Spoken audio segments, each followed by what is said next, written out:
And our guests today are family who is quite well known, not only in Australia, but also in United States. Family of which you may have heard, Dr. John Kleinig. He has written not one but 2 volumes in Concordia Commentary series, one on Book of Leviticus and other on Letter to Hebrews, as well as quite a few books. Recently, book Wonderfully Made, a Protestant Theology of Body.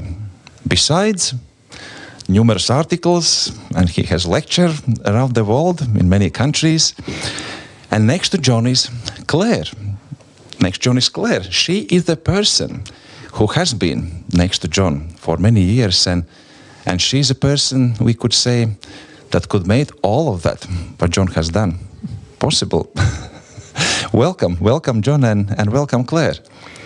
Thank you. It's a pleasure for us to be with you. Yes, here at Wise Conversations for Wiseberg Academy. Today we will focus on more personal topics, more down-to-earth topics, marriage, family, household. So I would like to tap into your wisdom when it comes to these very important relationships for all of us. And to introduce yourself, could you give us a little bit biographical background, insight into your family life? How long have you been married? How many children? How many grandchildren? How many countries you have lived in, and so on? Well, maybe I should say, first of all, I wasn't a Lutheran until I met John, which adds a little different dimension to our relationship. But we've been married 56 years now. 56. And it's been great. And this is the first time we've really had to think about a marriage, because up till now we've just done it. just practiced and enjoyed it. Yeah. So the Lord has blessed you with children and grandchildren. 4 as well. children, 10 grandchildren. 10 grandchildren. Yes. Okay, and I know you've traveled and lived in quite a few places. So where have you been? You're originally from Australia, but you lived also in... Well, I've visited 11 countries in all. Okay. Besides Australia, there's England, New Zealand, New Guinea, US, a lot of time in the US, Canada, Brazil, Malaysia, Singapore, Thailand, India, and South Africa. But we've lived in England for one and a half years. Well, 2 different times. We lived once for 2 years and once for 1. So 3 years altogether in England. And then we've also lived 6 months in Canada. Otherwise, I've visited these other countries. Claire's come with me only on very few of them. So, but most of those were teaching trips, a part of life in England. Yes. Mm-hmm. Yes, the longest one was in Canada for 6 months, where I was on an exchange, a teaching exchange. But otherwise, it's teaching trips. So did you spend your time in Canada with your children? Or was our youngest was 18 doing year 13 at school. Okay. He didn't spend much time in our home with the exchange lecturer who came to live in our place while we lived in theirs, because he had a girlfriend and his family was very hospitable. So he spent a lot of time at their place. So that's interesting. That was the first time for you to live separately from your children. From our children. Interesting. Interesting transition. Yeah. It's an interesting transition, and particularly in a foreign country. Yes. So, but can we begin from the very beginning? How did you two meet? And meet is one thing, but obviously, first meeting led to getting married. Other things. How did all of that happen? Well, we were both at university and studying Latin together. The boys were down at the top of the lecture theatre and the girls were at the bottom. So we would hear their voices and they would look at us. So from behind, I might say. Yes. But we were studying a book called The Nature of Things by Lucretius. And he discussed his theory of how things happened when atoms swerved randomly through the universe, and occasionally they collided, and this is how things happened. So it was a question of whether it's determined or random, and the whole philosophical question of determinism came up. And our lecturer mentioned an article in a magazine or a journal, and I thought I'd be interested to look at that. And John had also asked some questions as well. So when I had come back from an English tutorial immediately after that Latin lecture, I went to look for the book, but it wasn't there. And I thought, I wonder if John Kleinig's got it. And he was in the library, and on his desk was this journal. We started talking. I'm not sure that we talked about Lucretius that day, but we found it very difficult. We did not. We found Apart from verifying that I was reading it. So my dreams had come true. Yeah, she was talking to me. Okay. So we didn't. We found it hard to stop talking. So you had obviously noticed Claire before. Dreams came true. Very much so. Okay, and I knew about her, but had never met her.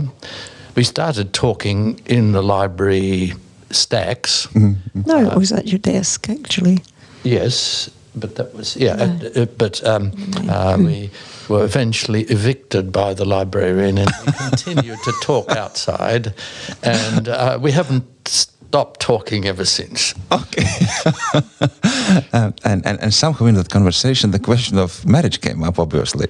Well, it took a while because this was our second year of university, and John did an honours in German. I did a diploma of education, and then after he had graduated, he went to the seminary, and that was another 4 years. So marriage wasn't the first thing on our minds. Okay. That took quite a few years from the time you first met and dream came true till dream fully came true. It's 4.5 years. 4.5 years. Yes, of courtship. Until she asked me, when are you going to ask me to marry? Yeah. Sometimes we need that encouragement, right? It's very helpful. It indicates the answer as well. It's the best question she's ever asked me. But it also indicates the possible answer, right? Oh, she knew what the answer was. Yes. Well, not whether she would marry, Yes. but when. And I knew it was a problem because John was still a student. Yes. And I was going to be starting my career as a teacher before he finished. And I didn't want to wait all that much longer. So it was a question that was urgent to me. And I knew that I wanted to marry him, and I had a pretty sure idea that he was keen on me, and we spent a lot of time together. And so it was time. Good. So finding someone, that's already a big step, and making it to the next step of getting married, that's another big thing. But 56 years after that, then, and it's a miracle. It is mystery and miracle. So I wanted to ask you a little bit, reflect on. Claire before said that you actually haven't thought or spoken about your marriage, you have just lived it then. But once you embarked on that new journey, how did you know how to make it work?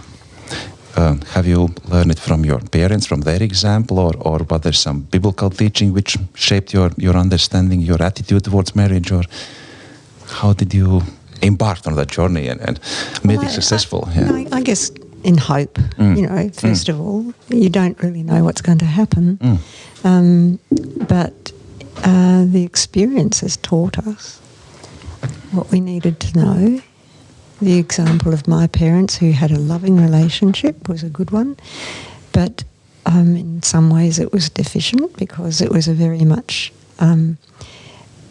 we didn't discuss personal things at all. There was no recognition of emotion. If I ever had a doubt or a question or I was angry about anything, I was just either ignored or told to be quiet. So I didn't get to deal with those things, which isn't really helpful in a marriage because these emotions always come up. John was brought up a bit differently from that. So did you realize already at that time when you were getting married that this is something? No. No, it was, I guess the thing came initially when in our first few years, couple of years of marriage, when I had things that I was cross with John about, and they would bottle up until they burst. And that was probably very difficult for John because he didn't know what was going on in my head. So was John your upbringing an example of your family, your parents different? Yes, at least as far as emotions concerned. Both of my parents are very emotional. They're very godly people.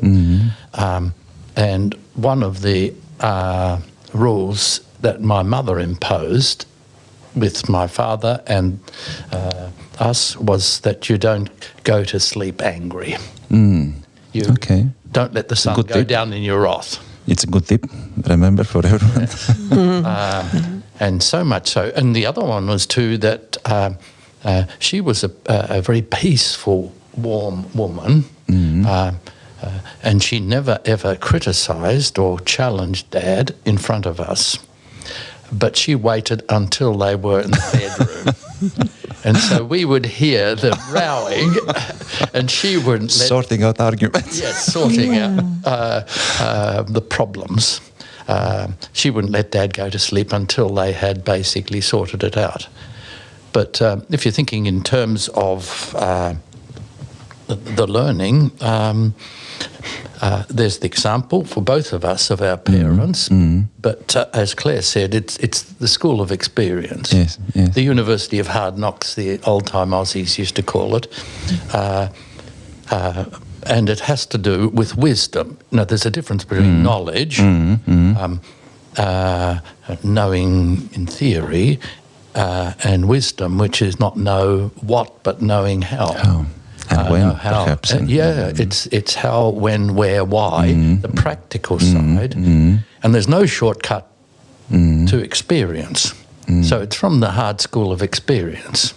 That's so with every marriage. Yeah. But it was also coloured by our vows to each other and our promises that, we would be together for life. And so we had to make it work. So it was governed by the commitment. Yes.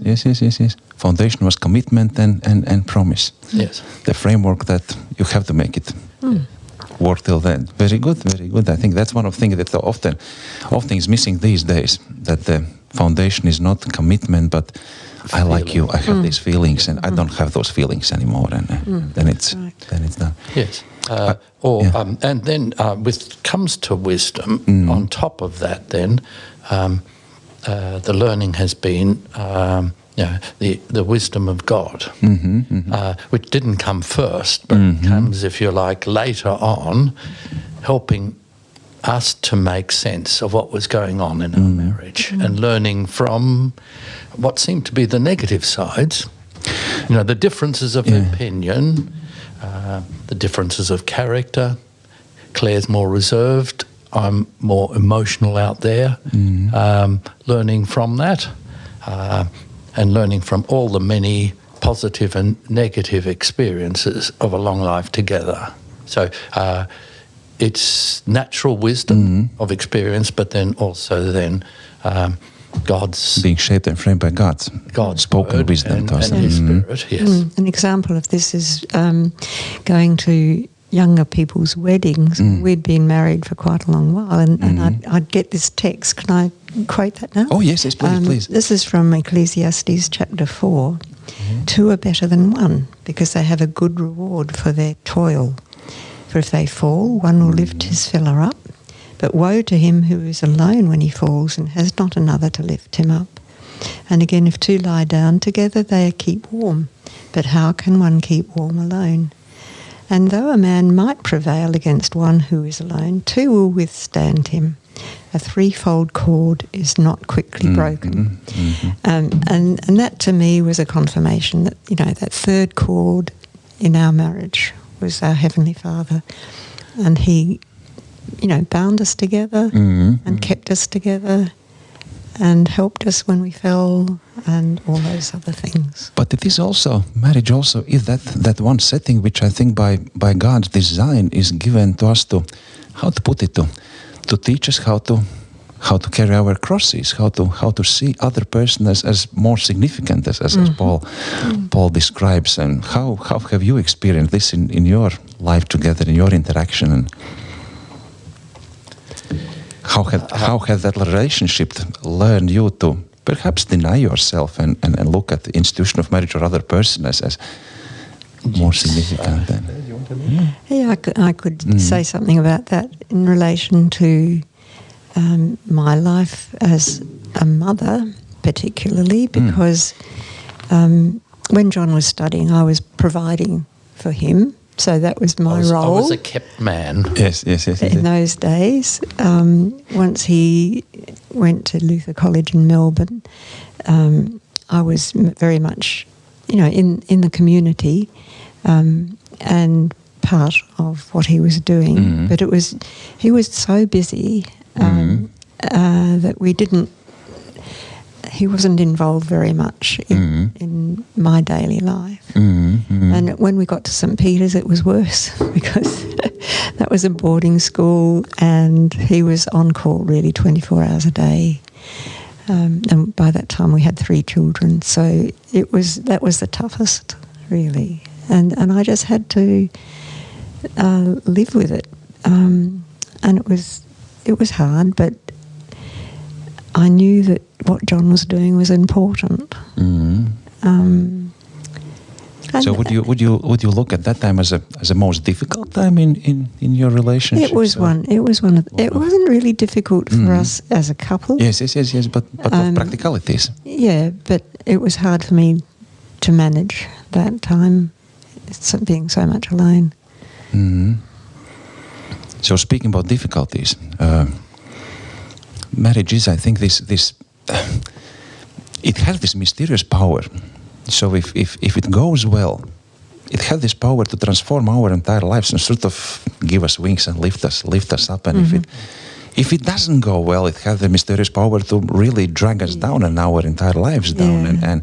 And whatever our hopes are, no one is entirely spared of those difficult moments. And so when you reflect on your 56 years, are there any times which were really trying and challenging for you in your marriage because of different reasons? Yeah, there was one time when John was away and the children were, more or less, they were great. The youngest would have been about 5 or 6. And he was in Papua New Guinea, and at that stage there was little communication between us because there were no telephones or internet or anything like that.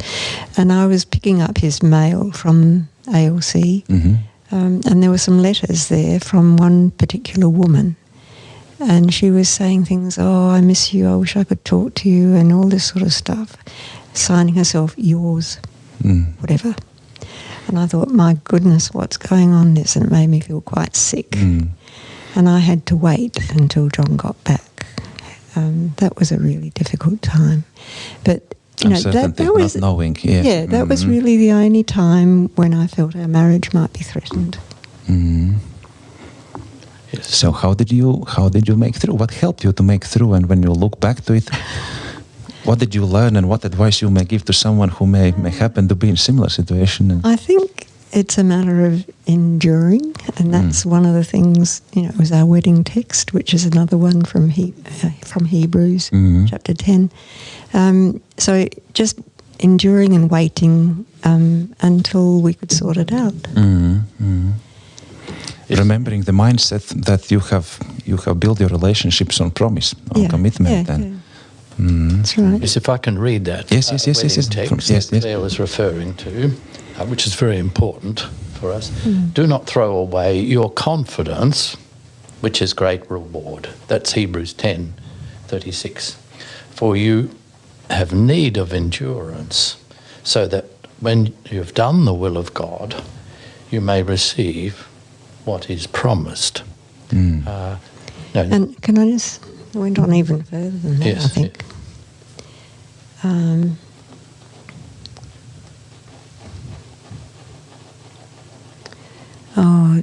this is John's Bible and it's a different place yes, from mine. yes. There's a quotation. Yet a little while, and the coming one will come and will not delay. But my righteous one shall live by faith. And if he shrinks back, my soul has no pleasure in him. But we are not of those who shrink back and are destroyed, but of those who have faith and preserve their souls. So that has meant a lot to me. So that was your wedding text, yes? That was Which is a rather strange one. But yes, a bit unusual. Yeah. No, but the Lord has used exactly this text for you in your situations, and particularly I with that the confidence in God, the emphasis on doing the will of God, instead of just focusing on ourselves, our marriage. What's important is doing what God wants us to do. There's confidence in God, doing God's will, and then perseverance, endurance, because of the hope that's always there. Confidence that however things are now will change. Claire's father always used to say, it won't always be like this when things were tough. Yes. Sometimes we thought, oh yes, it means it's going to be a lot worse before it gets any better. But it won't always be like this. I mean, that's the bottom line. But it's put also in a poem that I like by Robert Browning. Okay. It's Rabbi Ben Ezra. People may know this. It's an old man talking about his marriage and his wife. Goes like this. Grow old along with me. The best is yet to be. The last of life for which the first was made. Our time in his hands, who says, a whole I planned, use shows but half. Trust God, see all, nor be afraid. Trust in the Lord. That's the confidence, isn't That's it? the that Hebrews confidence. talks about. It is, but the best is yet to be. That's always been our hope and our experience. I think it's so true what you are saying on so many different levels. So, for one, if we approach institutional marriage as something pre-existing, Yes, it's not only us two people coming together, but there's institution of marriage given, designed by God Himself, and if we try to remain faithful to Him and to that institution, He helps to make things work out. And the longer we are together in that venture, the more we share, the more we grow together, and indeed it is as the more is to come, Yes, if I can go back to the Ecclesiastes passage that Claire read, which is lovely and would be interesting to explore this. But again, if two lie together, they keep warm. But how can one keep warm alone? And though a man prevail against one who is alone, two will withstand him. And then the final one, a threefold cord is not quickly broken. The picture that we have here is one that I like. If you get two cords and you can twist them on each other, but they unravel. But once you get a third cord in, then you can put it in a way that it holds together. It holds, that third cord holds the two together. They can't hold themselves together, but they're held together by the third cord. And now one of the things about troubled times is that they're testing times, difficult times, but they're also times of temptation, spiritual attack. The devil attacks every good marriage and wants to destroy it. And that's particularly the marriage of Christians and pastors, as you know. But you can't prevail against another person or another being and it's not only a human being, but more so against the evil one. The only one you can do that is if you have that threefold cord, and the third cord holds the two together. And what happens then with a cord that is put under stress, in fact, consolidates. Pulls it tighter. Pulls it tighter together. And so you're tighter together than ever. That's a very helpful picture. Yeah, I like that picture. Yeah. That's so we're pretty tight together, whether we like it or not. Yes. And it has too the pressures on us. Yes. But also it's part of God's doing. Trusting in the Lord and not fearing, being hopeful, focusing on Him rather than on ourselves. I remember reading one of those marriage divorce statistics, and there was something very, very interesting mentioned. So idea was that those couples who pray together almost never divorce. And then I remember you, John, saying, and I think it is probably one of our first meetings, that couples who pray together, they also have a great sex life. Well, I don't know about that. Yeah, that's what you said. I just wanted to ask, what is your devotional life? Has been your devotional life? Look, could we deal with another question? Oh, yes, sure. It's about what part of the Bible has meant the most. Okay, yes, please. Before we get on to the more practical questions, because that's very important to us. Claire's mentioned the Ecclesiastes passage. What else have we mentioned? The Hebrews. The Hebrews, okay. Marriage text. Wedding text. If Claire, if you could lead on, and then I'll want to add a few others.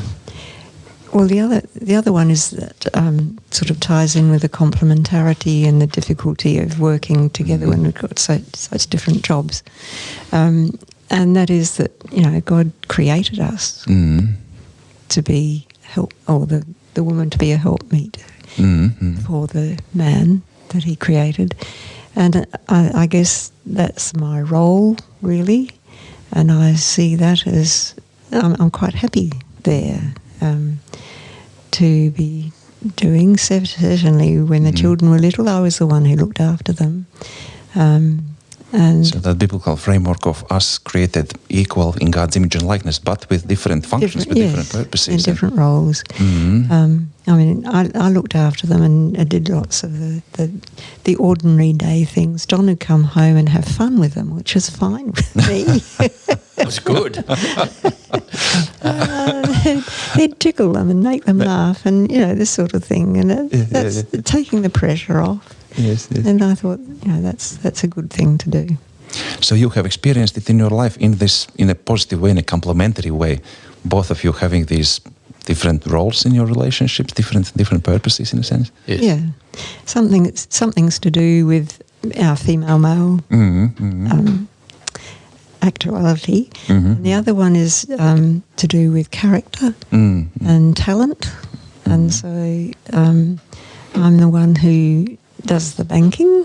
Okay. She's very good at managing. Figures are things that I enjoy. Yes. And I enjoy driving, so I do quite a lot of the driving in our family. So, there are little things like that. You've just got to work them out as you go along. Who is best suited to do this particular thing. Yeah. And I see that as part of the helper, which has to do with work. Yes. Division of labour.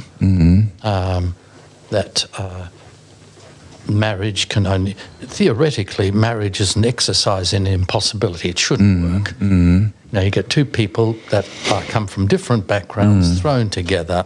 Okay, recipe for disaster. And then they face together different challenges. They face internal, external, and then you get... it's not good for a man and a woman to be alone. So God says, I will make a helper. Somebody as a collaborator, a co-worker, a partner, fit for him, his counterpart, his opposite, in fact. I think you wanted to ask some question on that.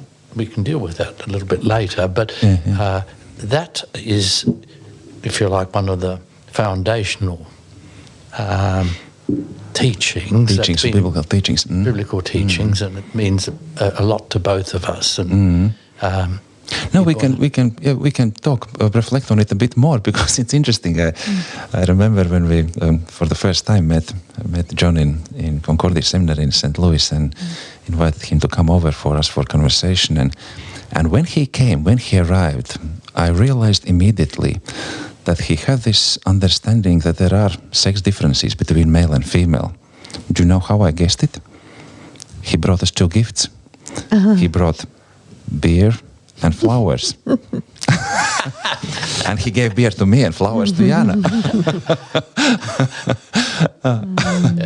So how has it shaped this understanding, biblical understanding that, yes, equal but different? Have you been deliberate when you consider, how you organize your life, or it has just flown naturally from your callings as husband and wife? I think John's calling is more outside the home, mine is in. So that's my work really is home management. I didn't ever teach full-time except before he graduated. And after that we had children along the way, and I looked after them and taught some part-time, but basically my focus was on the home until they were old enough to look after themselves, and then I went back to teaching and eventually piano teaching, which was a very good way for me to occupy myself. Your good friend, Matthew Harrison, yes, president of Lutheran Church Missouri Synod. We used to be in the same congregation when we lived in US, and he once shared this event from his life, and I don't remember all the details, but the main gist.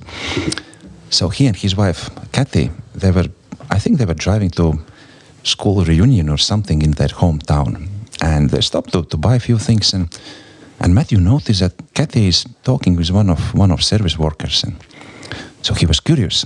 He asked after that, so who was it? Who was he? And Kathy said, I actually used to go out with him, and it was pretty serious. And Matt was wanting to make a joke and say, oh yes, you almost married service worker. And Kathy replied to him, he said, no, if I had married him, he would now be president of Missouri Synod. Yes. So you, John, obviously are well known as an accomplished theologian who have written and taught extensively, and I picture that you would not be able to do it without Claire's help. So how do you see that complementarity playing out then? Yes. Yes. Amen. The danger is that we see it too rigidly and schematically. There are, as Claire says, character differences. I'm more extrovert, she's more introvert. And then those differences have played on each other. Claire's taught me, I go and engage in conversation. I'm a nosy puck, I ask questions, sometimes embarrassing questions. Well, embarrassing for Claire. Well, even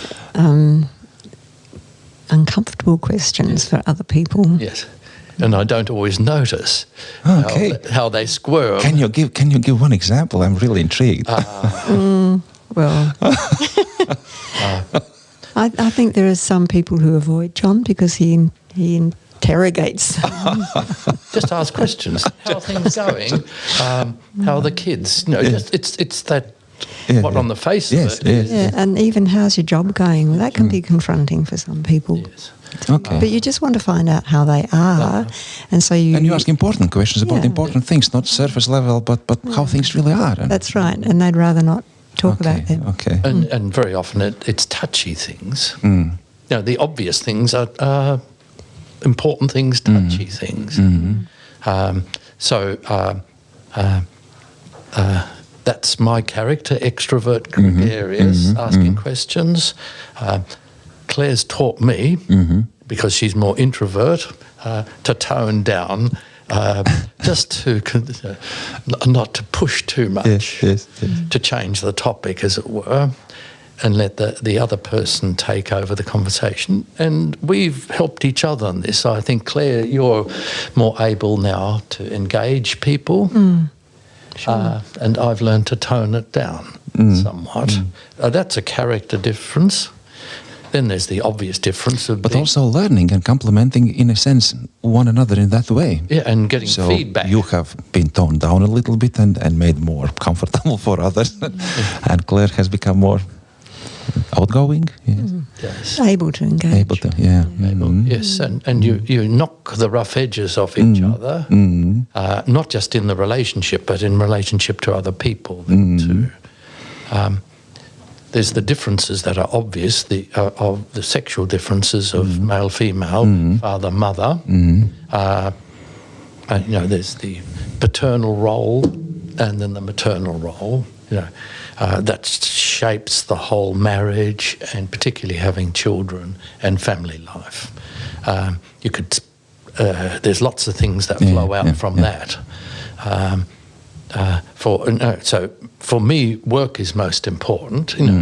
Not most important, but that's the forefront of my mind. Yes. For Claire, Mission, family, something that drives you. Something yes, that's the goal there. So what do I have to do today, tomorrow? So at night I worry about work. Claire worries about the family, and particularly children and grandchildren. Both are necessary. You complement each other in that way.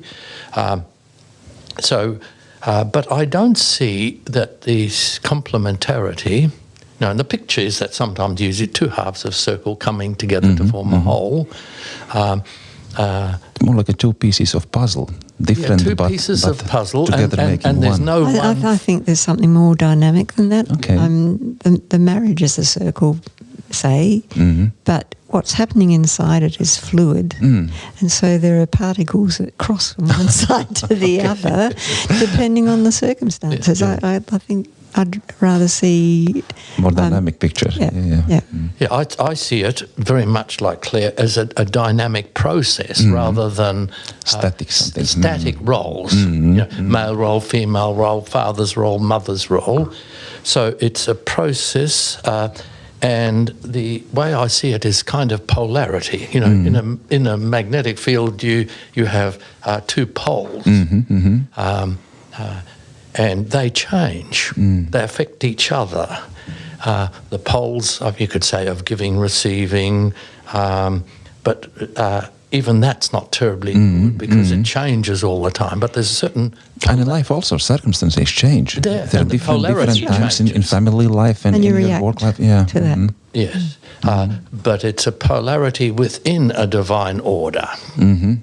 So there's a certain order, and within that, there's, what gives the spark is that polarity, as in a magnetic field. So... and that affects everything and changes at different stages of life. So, the way it's played out now is different to the way it was played out 10 years ago or 20 years ago. Or 56 years ago. Yes, indeed. Most, especially 56 years ago, when I really didn't have much of a clue what was going on.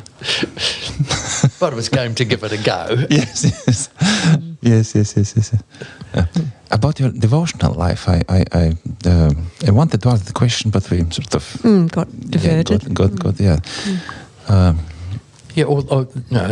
On that, it probably also has go on. Yes, there's some other biblical wisdom. You had that question earlier that I'd like to touch on because that's been very, very important to me. And making sense of this polarity, experience, changing circumstances, all those kinds of things. There's three passages that help me to make sense of marriage, not marriage generally, but my marriage. The first one is going on from Genesis 2. God not only says it's not good for a man to be alone, I will make him a helper, fit for him, his opposite, his counterpart. The jigsaw puzzles piecing together. Yes, puzzle different, fitting. but fitting together. Together. And that's the polarity. So working together and yet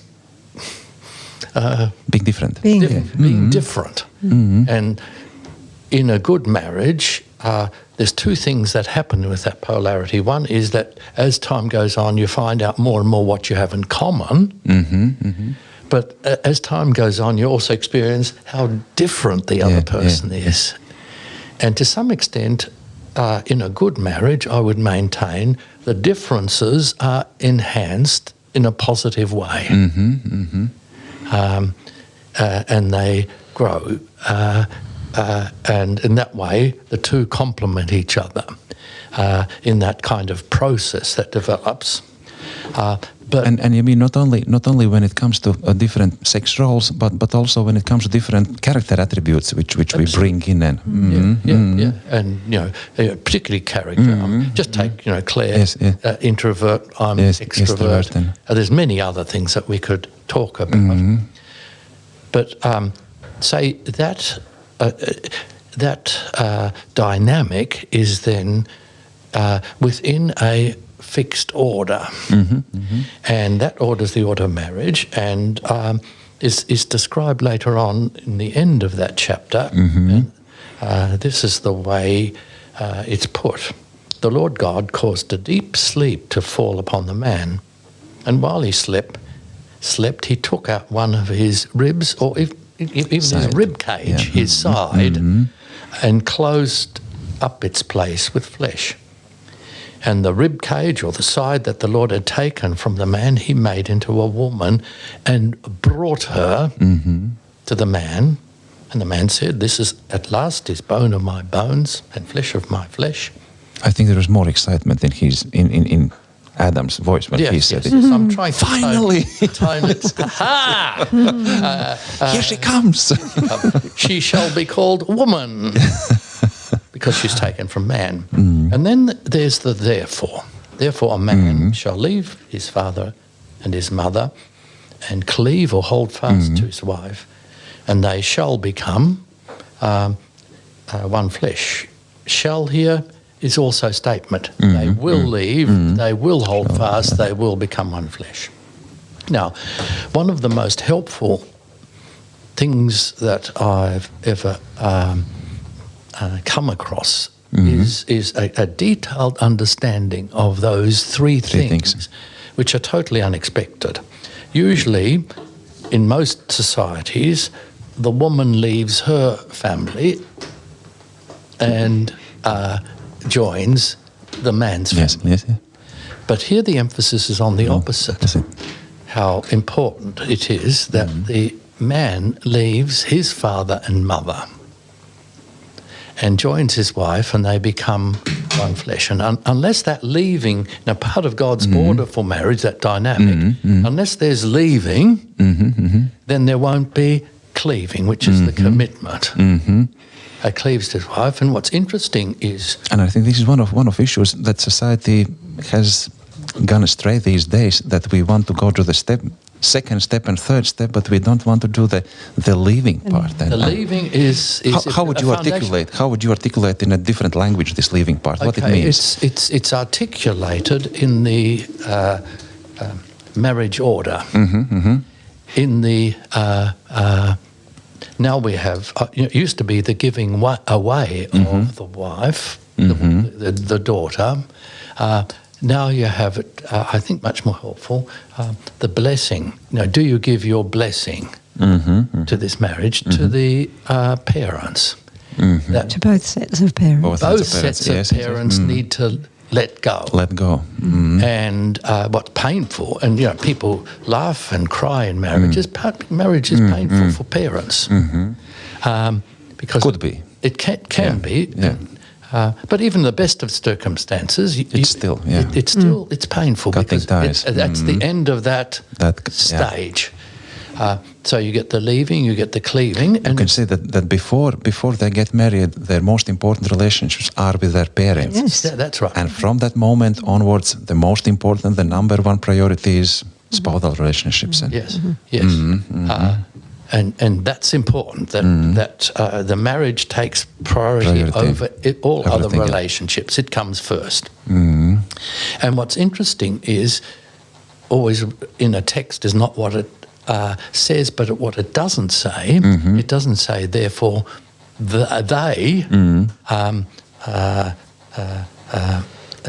therefore both of them cleave to each other, but the man cleaves to his wife. And that's where the problem lies. It's natural, I think, if a woman loves a man, she will want to commit herself to him. She will cleave to him. Very strong word.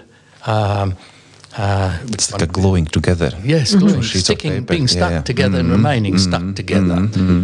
Cleaving, being joined, glued together, if you like.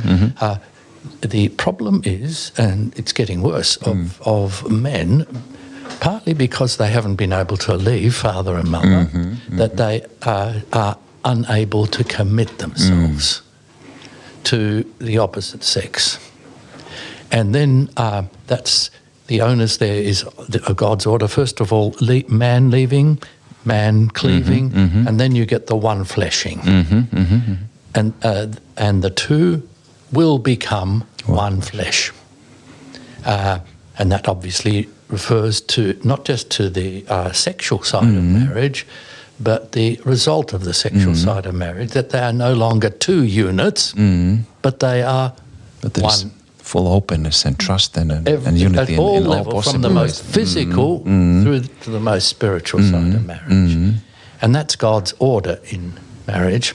I don't know if you know this book by Walter Trobisch, I Married You. I do, because you suggested it to me many years I would ago. recommend it to your readers as containing some of the most can you helpful show once again? Yeah. Yes. Right here in camera. Okay, there we are. Yes.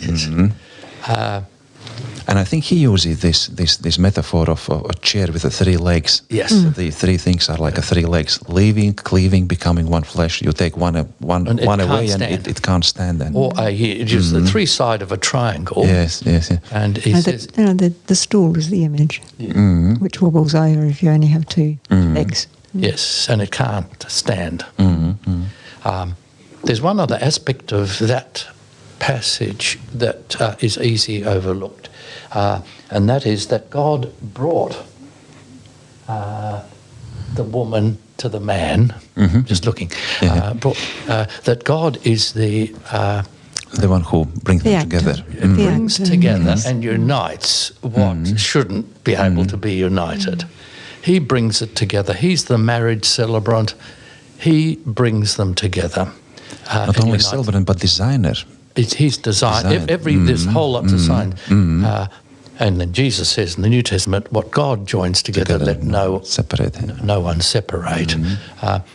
That marriage is not only invented by God, but then also is maintained by God.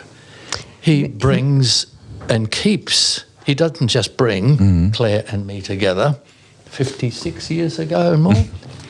But he's the one who has his basic goal is to keep us together within that order. And, those three things, the leaving, cleaving, one fleshing, is not just something that occurs once, but is an ongoing process in life. Claire, you were about to say something? No, it was John finished it off, I think. Oh, okay. Yeah. Do you often finish off one another's sentences? It happens. It happens? And John can't find a word, well, I will, and vice versa. Okay, yes. okay. Or Claire says something so I don't have to say it. But do you catch one another quite often thinking parallelly and almost like a... Well, I know how he's going to finish a sentence. Okay. She knows all my jokes and stories. That's also that's becoming one flesh, one unit. Yes. And I mean, that commonality of thought is very special for marriage. I think that you do need to have an ability to share similar thinking.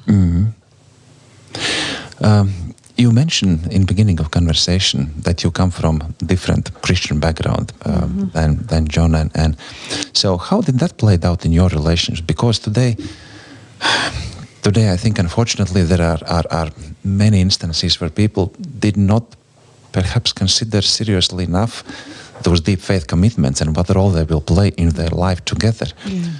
People get married, Christians with non-Christians and so on, but for you it was just from different Christian backgrounds. But how did that play out, and how did you ended up in a same? Because I was a deeply religious person, and a member of the Methodist Church then was, and I'd become quite dissatisfied and disillusioned with the way the church was operating and its teaching. So it really was no problem for me to say, yeah, this is what I believe too. In fact, the teaching and the practice of the Holy Communion, for instance, was exactly what I believed, because we followed an Anglican order of communion service, and I just believed in what the Bible was saying, and found Luther's catechism most enlightening and encouraging. Yes, one of the things with Claire's background, which has been very important, is that very early on, or you can tell What are you talking about? About the guy who talked about the Old Testament sacrifices. Yes, I did have an interest in the Old Testament because we had yes. because he was a teacher, a religious instruction teacher, came into the school once a week, and he told us about the temple, believe it or not, which is one of John's main teaching subjects, and how it was a holy place, and God is holy, and the sacrifices needed to be made to make the people holy, and that without that sacrifice they weren't. And so he made some, I can't remember exactly, but it was the thought came to me, I'm not holy, I need to be made holy, and Christ's sacrifice on the cross is what does that for me. And so that was at the age of about 13.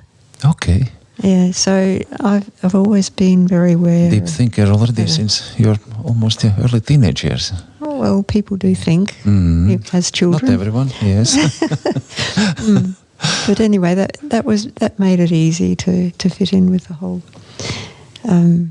Lutheran teaching, and So, and then just the assurance of salvation was also a very important part.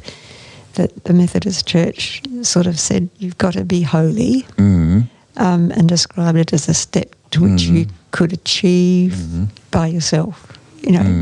By something we have to do and accomplish. Something holy acts, and we become more holy. And I found that very difficult because I was not always holy. Not succeeding. Not always not succeeding holy. much, yes. Yeah, and so, the teaching of sinner saint, the Lutheran Church teachers, was very helpful for me because I'm still a sinner.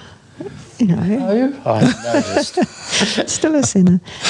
So I need that forgiveness and the reassurance that I am beloved by God. So what we have very much in common, and it's always been there, is the conviction of sin and the assurance of salvation.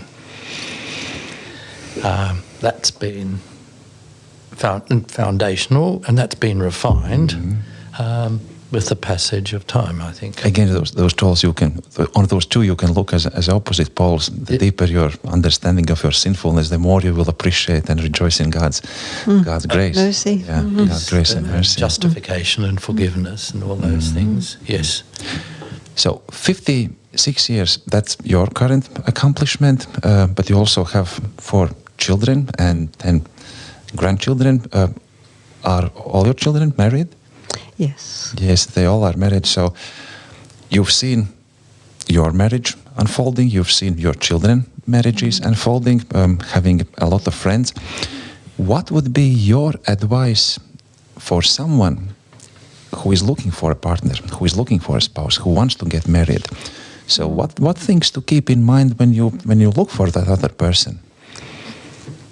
What tips would you give? From our experience, we can't say that this is for everybody, but I think there needs to be that spark which says, I just want to be with this person, I am attracted to this person. And I feel comfortable with this person. Yeah. But the other thing is to get the natural first connection. There is an initial connection, but to get to know more deeply and to understand the way of thinking and the way of living. I just can't imagine being married to a non-Christian. So for me, that was very, very important. And I'd say to someone who's looking for a wife or husband, that Genesis passage says God will bring the woman to the man. Yes.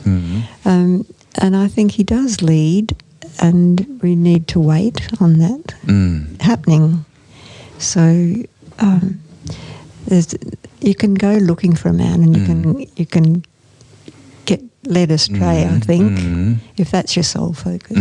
But waiting for God, I think, is important, and for him to find the right person for you. And you'll recognise it, I think. Interesting thought. Yeah, that's interesting thought. People want to be proactive and go for searching and spouse hunting. Yes, spouse hunting. Spouse hunting. Yes. Yes. Now, as I see it, that it's interesting. Just to summarize what Claire said.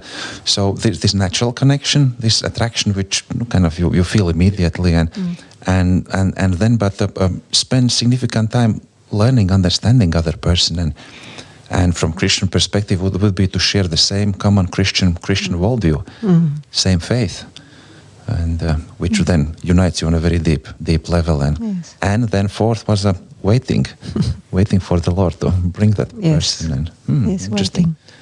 It's interesting. Little activity on your own, or just waiting. Well, just remember my question. When are you going to ask me to marry you? Yes. She was impatient. And that's apparently the woman's tray. Yes. Most societies are not like ours. We see marriage as something that we do. We choose the person we marry, and when to marry and so on. Most societies have arranged marriages. And there's some deep wisdom in this because it reflects that ultimately God arranges. Through parental office. Everything that happens, God is arranging marriage and bringing people together. And but if you ask me, what advice do you give for somebody who's looking for a spouse, I'd agree with Claire and say, don't concentrate on looking for a spouse. Just concentrate on doing what God gives you to do, and getting to know people just as people, and getting comfortable with not just one person of the opposite sex, but as many as possible. But ultimately, I don't know. I don't know how this comes about. Yes. One of those mysteries. Yeah, it's a great mystery. It is. And there's a wonderful passage once again. Okay. That I love. Yes. I go back to again and again. It's simple, and yet it's very profound. This is at the end of the book of Proverbs. Proverbs 30, 18 and 19 goes like this. 3 things are too wonderful for me. 4 I can't understand. The way of an eagle in the sky, the way of a snake on a rock, the way of a ship on high seas, and the way of a man with a woman. 3 things, 3 mysteries, and the greatest mystery of all is and the picture is of a journey and travelling. How do you travel down this way together with somebody? If I can just take the pictures, they all have to do with a way, and they all have to do with movement and locomotion. First of all, very strangely, the way of an eagle in the sky, or probably a vulture in the sky. What's mysterious about that is that even though the eagle has wings, it soars higher and higher without using them. Without moving itself. It just stretches out its wings and is lifted higher and higher and higher, and particularly on a sunny day. The sun's there, and it goes up, up, up, up. It soars high, and yet it does nothing. The picture the ancients had was that the sun was lifting it up into the sky. Yes. The eagle wasn't lifting itself, the sun was moving. The second picture is of a snake on a rock. There's something very mysterious about snakes because they move even though they don't have legs. They glide. Now, you get different snakes do it differently by twisting, but the most mysterious is those snakes that go straight ahead. On sand, you get those kind that wriggle around, but the ones that go, a rock which is an obstacle to movement for most creatures is no obstacle for movement for a snake. A snake glides and seems to, without effort, glides across the rock. The third picture is of the way of a ship on high seas. Dangerous, water, storm. A ship doesn't move itself. A ship is carried along by the wind. Now, thinking of a sailing ship, not of a modern ship. And it's carried across the most dangerous terrain on Earth, which is the sea, and it reaches its goal. Now, those are the three pictures of the picture. Look, these are mysterious movements of moving along, reaching a goal. And you look back and you say, okay, each of these has reached its goal, and yet they shouldn't have reached the goal. There's a mystery of how the goals reached. To some extent, they were drawn there. Rather than that they set out to reach that place. So, so sort of external influence more than probably internal determination. And it can be attraction. I mean, like, say, the eagle, the ancients thought it looked at the sun, and the sun lifted it up high. Yeah, but not the eagle itself, but something external. External, yes. Each one of those was carried along, and it's the mystery of how, if you like, a man and a woman get together and are brought together on a journey. And it's not just initially, but their whole life is a mysterious journey with highs and gliding along. And rocks. Rocks. and sea. And then sea, it's chaos, it should drown them. Yeah. But somehow they are drawn along in a strange, mysterious way. So it's what advice would I give? Well, God is the one who you can put your trust, and you can pray for a partner, but just wait your time and get on with living, and it will happen. Not make it into singular main goal in your life, and then it becomes your idol and consumes you. And there's a picture that I like, which is about with lots of it can apply to marriage and many other things. If you take a butterfly, if you want to catch a butterfly, if you hunt a butterfly, you'll never manage. You'll scare it away. But if you unless you've got a net, and then you've trapped them, and then you destroy it. You trap it, then you can pin it down. But if you wait, the butterfly may come and sit on your lap. I've been waiting for that. I kind of really like that moment, and it happened only once. The butterfly actually. Yes. Isn't it? Wasn't it? It was interesting. I wasn't even looking at that moment, but You say? I had one on my leg just the other day. Okay, we have had a good time, good conversation. Maybe concluding one last question, if you don't mind. So I ask for your tips and wisdom people may use when they look for a potential spouse and a partner for their lives. And what about when they live together, when they are on these mysterious journeys? What would be some thought-shaping wisdom, how to look at your marriage journey, how to look at your life together? What may be helpful? I'll say, can I say two things? Okay. Yes. One is sharing, and I think that's most important, that you want to share, you want to be a part of this other person's life. And you can do that in lots of different ways, and just be, talk about each other's day, for instance. Mm-hmm. And we do that at the evening in bed when we close the day, and we talk about our day, and then we pray, giving thanks for the day and praying for the people that we meet. So we enclose all our activities in that experience. And that's just one way in which you do it. And the other thing... So it's not just sharing, but it's also then prayer together. Yes. Prayer together is very important. And we didn't do that initially, but it's come to us over the years. And the other thing is just being careful with words and the importance of words. And I think that's part of the sharing and the praying as well. But... the importance of not saying things carelessly, because you can't undo words. Once they're spoken, they're heard and they don't disappear.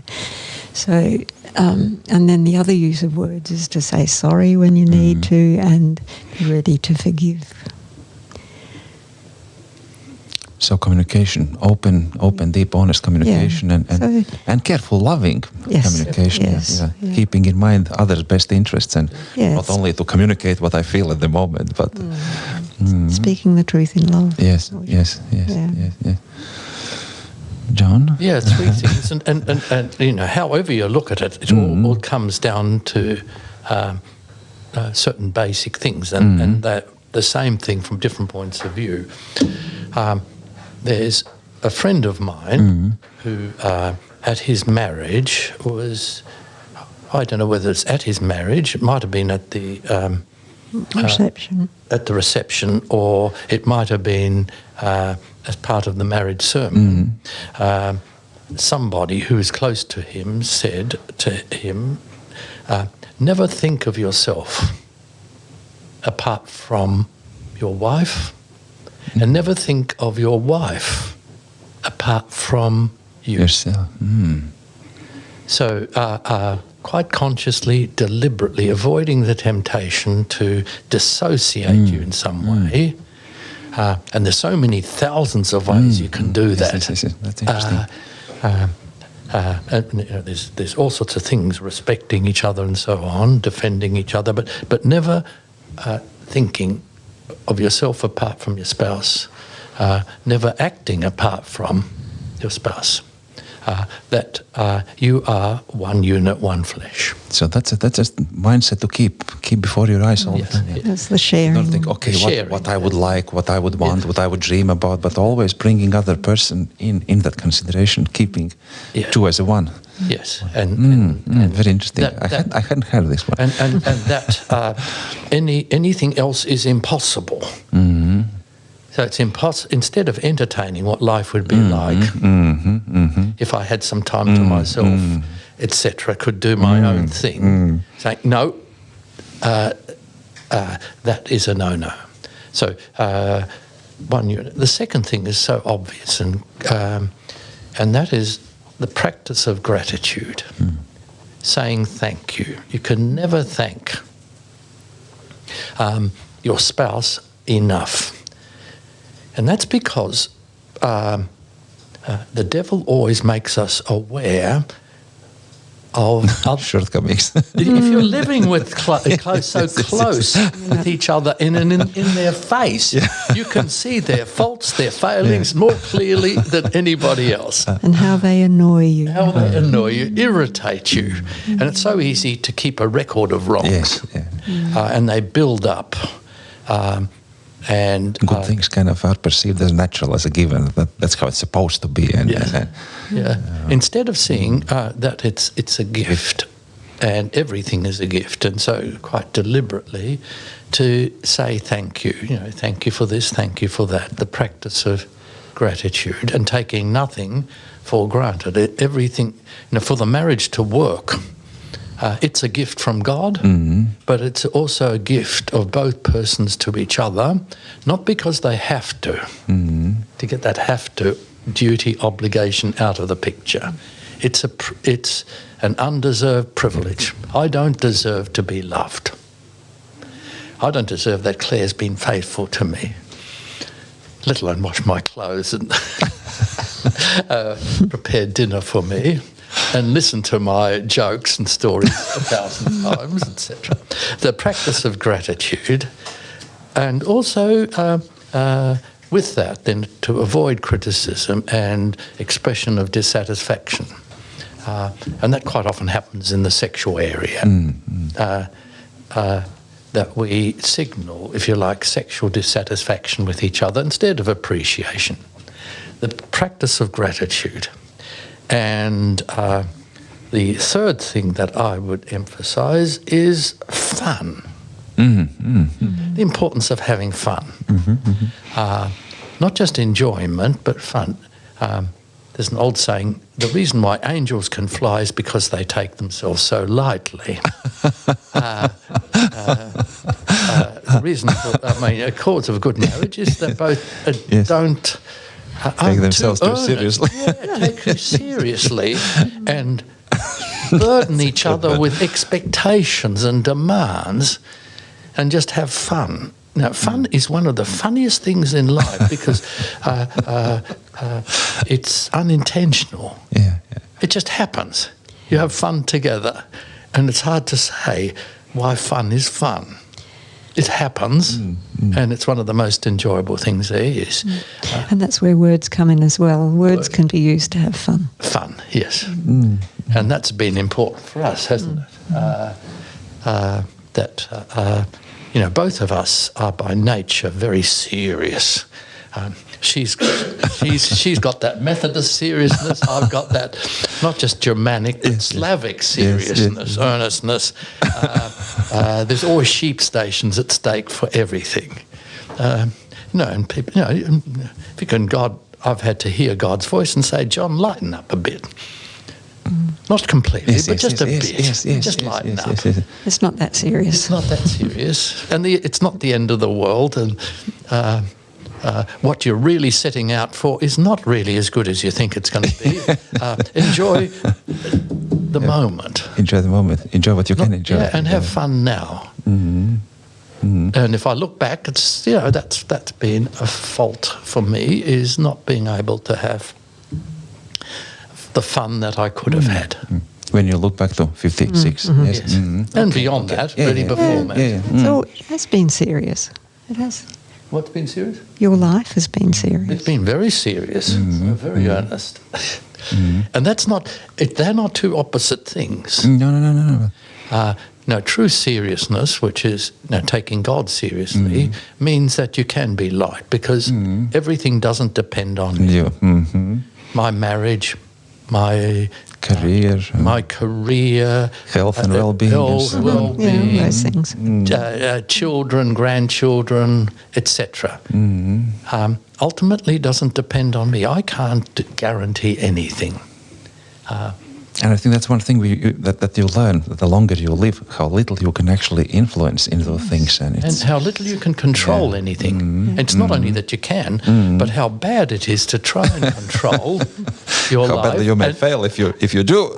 Yeah. And worst of all, how bad it is and counterproductive to try and control your spouse. So summarizing once again, three. First one was never think about yourself a part of your spouse and your spouse a part of yourself. Yes. Just have it as a picture, as a one flesh together. Yes. Whatever considerations, that's one. Gratitude and gratitude for spouse, for this gift of God that He has given to us, and to have fun, to take ourselves a bit more lightly. It's been fun to talk to you. Yeah, thank you. And I'm very thankful. There's gratitude for your generosity with your time. Yes, but so. avoid the one fleshing business. Okay. Okay. Not now, at least. Yeah. We are one flesh in Jesus. Yes. So thank you, Claire, and thank you, John, for your generosity with time, and so you've been a blessing for me today, and may the Lord continue to bless you both, and through you both also many others. Thank you. It's a joy. It's fun.